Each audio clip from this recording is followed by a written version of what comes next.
This is a big caravan, and this here is the Volkswagen Amarok. And in this review, I'm going to tell you which version of the Amarok you should choose. If you plan to go on the big Aussie road trip and you're thinking about an Amarok, you got 4-cylinder and V6 options. So which one's best? I'm going to tell you about it in this review. If you've already liked and subscribed, thanks very much. Let's get to it.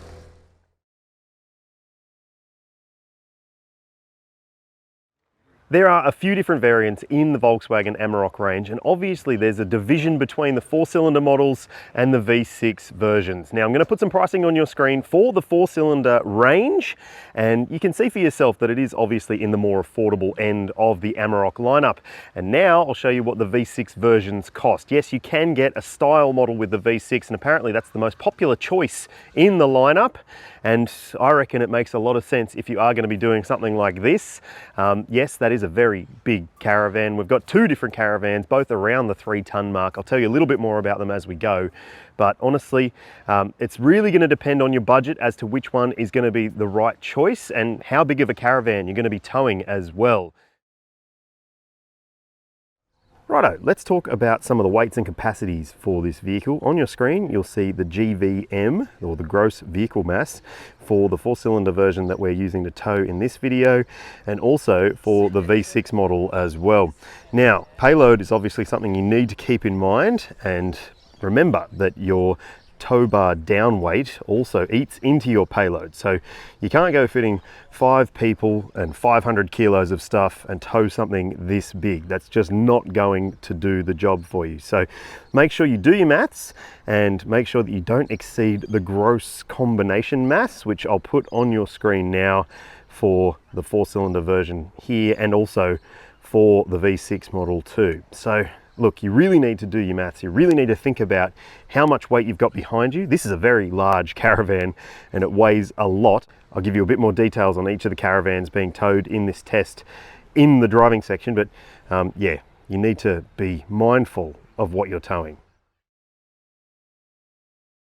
So when it comes to engine choices, there's a 2-litre bi-turbo 4-cylinder diesel engine. You'll see the outputs for it on your screen, and it comes as standard with a 10-speed automatic and selectable 4-wheel drive, and that could be the deciding factor when it comes to choosing your Amarok, because if you step up to the V6, which is a 3-litre turbo diesel, it's also got a 10-speed auto, but it has 4-wheel drive in automatic mode, so you can leave it in 4-wheel drive on sealed surfaces if you need to, rather than leaving it in rear-wheel drive like you have to on the entry-level engine. So honestly, I think that the power and torque and the advantage that you get from having that automatic 4-wheel drive system does make a lot of sense for a lot of situations. So let's go drive these things, and we'll start off in the 4-cylinder version, this one here.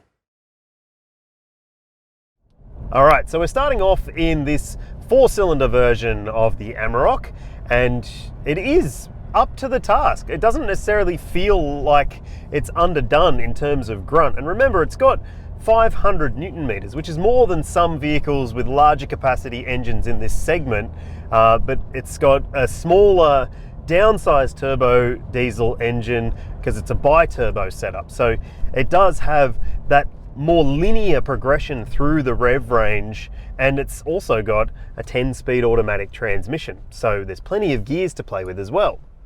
So yes, as we move up through the gears from a standstill, you can sort of feel that in towing and hauling mode, it is far more likely to hold a gear a bit longer and let the engine do a bit more work than if you were in a normal drive mode where it would be quicker to upshift. So it'd be shifting up for a second, third, fourth, fifth way quicker, whereas in tow and haul mode, it's designed to make the engine do a little bit more work and use the torque sweet spot, and also make better use of all those gears that you've got available to you.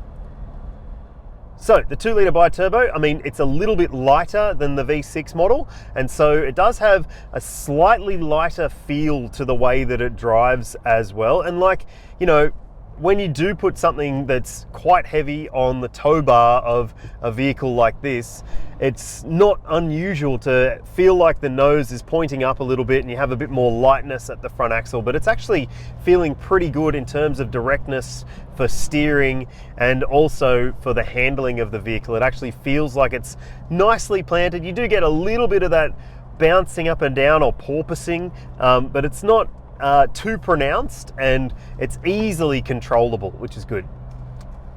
And also, one new thing for the model year 24 versions of the Amarok is that now all versions come with an electronic brake controller as standard, so you can adjust the gain for your trailer brakes and just make sure that you're comfortable with the progression of the pedal. And look, it's not like an aftermarket pedal feel.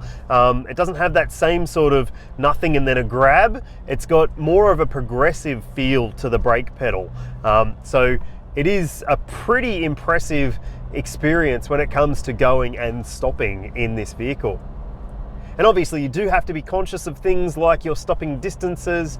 You've got adaptive cruise control, which will work when you're towing as well. So for the long distance drivers, for the comfort seekers out there, yeah, it should do the job, I reckon. So in terms of visibility around the car, well, I can't see much out the rearview mirror, obviously, but the side mirrors are a decent size, and like I could probably get away with seeing the back of the Caravan just with the standard mirrors, but there are extension mirrors fitted for this launch event that I'm attending right now. And look, there will be a clear view mirror option available soon as well, which will be offered on all grades, including the ones with the surround view camera system. And if you're unaware, the vehicles that have a surround view camera also have a little camera set up in the bottom of the mirror, so it can help give that 360-degree view. So they will be available across the range, and if you are planning to do a lot of towing, I would thoroughly recommend you invest a little bit extra and get those mirrors, because they do make a big difference, and you can tuck them away when you don't use them or extend them out when you do need them. Now, this Caravan that I'm towing, it's a Jayco unit. It's about 2,900 kilograms, and it is, well, it's a large Caravan, almost 9 meters in length and about 2.3 or 2.4 meters wide. So you can certainly feel that it's behind this ute, and I can feel that the engine is having to work to keep progress, but it's not feeling strained in any particular way. It feels actually pretty well up to the task. And unlike some of the other utes out there in this segment that maybe claim to have 3.5 ton towing, but then you'd be able to take basically no one with you and nothing in the tray, this one actually does have a pretty decent gross combined mass. So you'll see it on your screen now, and yes, I'll even throw the payload figure for this spec on your screen as well. And look, I don't think that for the majority of people you'd necessarily need to spend up to the V6 to get a really good towing experience, but we're going to jump into the V6 next and see what it's like. Well, that's more like it. This is the V6 version of the Amarok, and yes, the difference is very, very noticeable. You've got so much more power and so much more torque from this 3-litre V6 engine that, well, it makes a big difference to getting away from a standstill, but also maintaining your progress when you are towing something this big. And in fact, this Caravan in the V6 configuration of the towing test that I'm doing is actually a little bit heavier. It's about 3.1 tons. So it's probably pushing the limits of what you might feel comfortable towing in a dual cab ute like this, but hey, it does it easy. It is very, very impressive in terms of the amount of grunt and the refinement on offer as well. I will say though that it is best to make sure that you are in the towing and hauling mode, because then you'll also be in 4-wheel drive automatic mode. So it will basically choose where it needs to put the grunt and apply the torque to that axle depending on the situation. So it is all-wheel drive essentially, and it does make a difference than if you were to just be driving in the normal driving mode where it would be in 2-wheel drive or rear-wheel drive. So yep, the V6 engine also has a 10-speed automatic, and yeah, I'm in 4-wheel drive auto with towing and hauling mode activated. And one interesting thing, when you do activate towing and hauling mode, you get 5 blinks for the indicators rather than 3, so gives everyone else around you a bit more notice as to what you are doing on the road.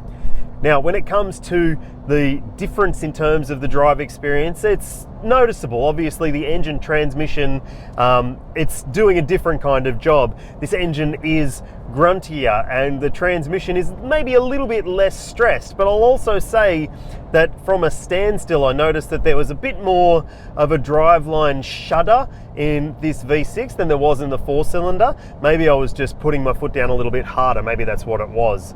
But look, I reckon that there is certainly enough grunt in this application for you to feel confident and comfortable towing something this big. A lot of people might not feel confident doing something with 3.1 tons behind them, but hey, if you are planning to do that, you want to go on the big trip, yeah, the V6 might be the better pick.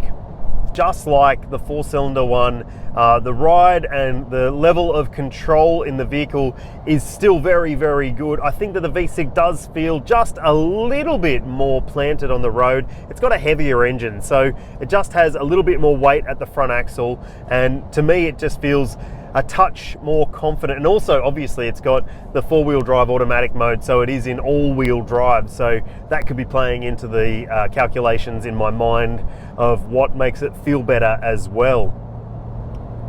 It's very quick to downshift in uphill situations like we're doing now, so you can actually lock out gears if you want to as well. So you put it in this mode down here and you can adjust it so you've only got 9 gears, 10 gears, 8 gears, 4 gears, whatever you want, and you can lock out the transmission so that it acts as a certain number of ratios only.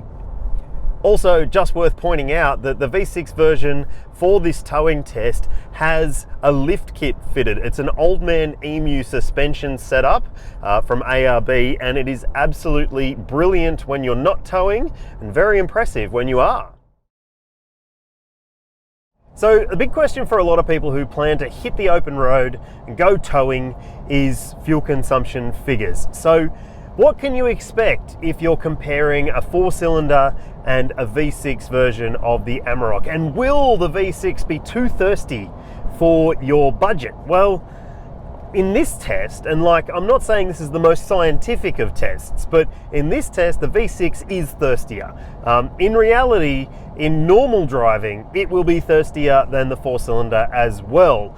And look, if you're okay with that, you'll see the numbers that I've seen during this towing test on your screen now, and that's across a couple of 100 Ks, not just me driving, a bunch of different people driving as well, so you get a mix of different driving styles too.